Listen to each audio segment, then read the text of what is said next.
Hello നമസ്കാരം, എല്ലാവർക്കും Dev's cooking വെള്ളയ്ക്ക് സ്വാഗതം. എൻ്റെ ചാനലിന് ഒത്തിരി ഫീഡ്ബാക്ക്സ് കിട്ടുന്നുണ്ട്. അതുപോലെ തന്നെ ഒരുപാട് സബ്സ്ക്രൈബേഴ്സിൻ്റെ എണ്ണവും കൂടിയിട്ടുണ്ട് കേട്ടോ. ഒത്തിരി താങ്ക്സ് ഉണ്ട് എൻ്റെ ഫ്രണ്ട്സിനോട്. എനിക്ക് ഇന്ന് വളരെ പെട്ടെന്ന് റെഡിയാക്കാവുന്ന ഒരു സ്റ്റൂവിൻ്റെ റെസിപ്പിയാണ് ഞാൻ നിങ്ങൾക്ക് പറഞ്ഞു തരുന്നത്. എല്ലാവർക്കും ടൈം കൺസ്യൂം ചെയ്യണം, ഒപ്പം ടേസ്റ്റ് നിർബന്ധമായിരിക്കണം. അപ്പോൾ രുചിയിൽ ഒട്ടും കുറവ് വരാതെ ഇപ്പോൾ നമ്മുടെ ബാച്ചിലേഴ്സിനോ അല്ലെങ്കിൽ നമ്മുടെ കുഞ്ഞനുജത്തിമാർക്കൊക്കെ ട്രൈ ചെയ്യാവുന്ന ഒരു കിടിലൻ റെസിപ്പിയാണ് കേട്ടോ ഇത്.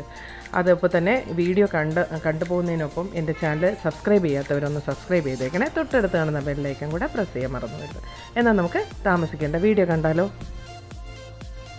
അപ്പം ഞാനൊരു പാൻ അടുപ്പത്ത് വെച്ചിട്ട് വെളിച്ചെണ്ണ ഒരു 2 ടേബിൾ സ്പൂൺ വെളിച്ചെണ്ണ ഒഴിച്ച് കൊടുക്കുന്നുണ്ട്.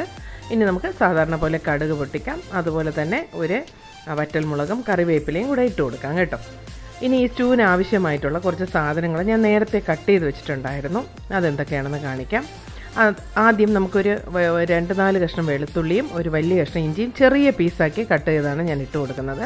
ഇതിനൊരുപാട് മസാലയുടെ കുത്തൊന്നും വേണ്ട. ഞാൻ ഹോൾ മസാല 1 ടീസ്പൂൺ എടുത്തിട്ടുണ്ട്. എല്ലാം വളരെ കുറേശ്ശെയാണ് എടുത്തിട്ടുള്ളത്. പിന്നെ ഗ്രാമ്പൂ ആയാലും ഒരെണ്ണം, ഒരു ഏലക്ക ഇങ്ങനെയൊക്കെ എടുത്തിട്ടുള്ളൂ. ഒരു 4-5 പച്ചമുളക് എരിവിന് വേണം, അതും ഇട്ട് കൊടുക്കാം. ഇതെല്ലാം നന്നായിട്ടൊന്ന് മൂപ്പിച്ചെടുക്കുക. ഇനി ഒരു ഇടത്തര സവാള ഞാൻ ചതുര കഷ്ണങ്ങളായിട്ട് കട്ട് ചെയ്തിട്ടുണ്ട്.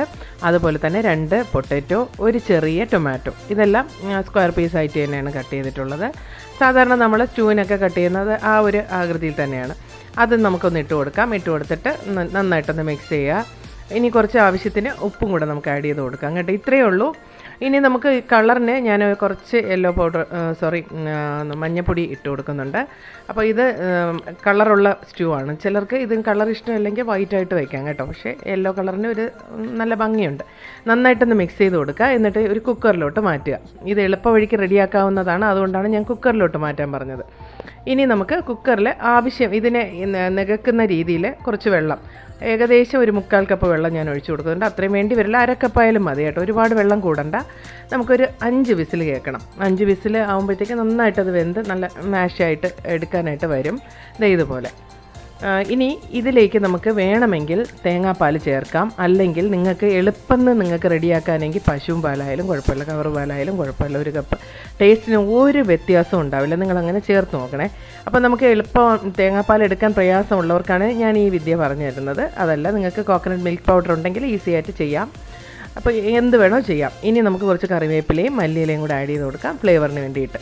ഇത്രയേ ഉള്ളൂ നമ്മുടെ സ്റ്റൂ. കണ്ടോ, 10 മിനിറ്റ് ആയിട്ടില്ല. എനിക്കൊരു 8 മിനിറ്റ് എടുത്തിട്ടുള്ളൂ ഇത് റെഡി ആകാനായിട്ട്. അത്രയ്ക്ക് ഫാസ്റ്റായിട്ട്. അപ്പോൾ നമ്മുടെ ഇന്നത്തെ വർക്കിംഗ് വിമൻസിനും അതുപോലെ പിള്ളേർക്കും എല്ലാം പറ്റുന്ന ഒരു ഐറ്റം തന്നെയാണിത്.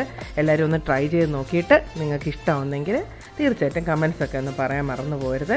അപ്പോൾ ഫ്രണ്ട്സ്, ഇതിൻ്റെ കൂടെ ഏറ്റവും നല്ല കോമ്പിനേഷൻ എന്ന് പറയുന്നത് പൂരിയാണ്. പൂരി, അതുപോലെ വെള്ളയപ്പം, ഇടിയപ്പം, ഇതിൻ്റെയൊക്കെ ഒപ്പം നിങ്ങൾക്ക് തീർച്ചയായിട്ടും കുട്ടികൾക്കൊക്കെ വളരെ ഇഷ്ടവും ഇന്ന് സ്കൂളിലൊക്കെ കൊടുത്തേക്കാൻ പറ്റിയ ഒരു ഐറ്റം തന്നെയാണ്. അമ്മമാർക്ക് ഈസി ആയിട്ട് ചെയ്യാനും പറ്റും. അപ്പം നിങ്ങളെല്ലാവരും ഒന്ന് ട്രൈ ചെയ്ത് നോക്കണേ.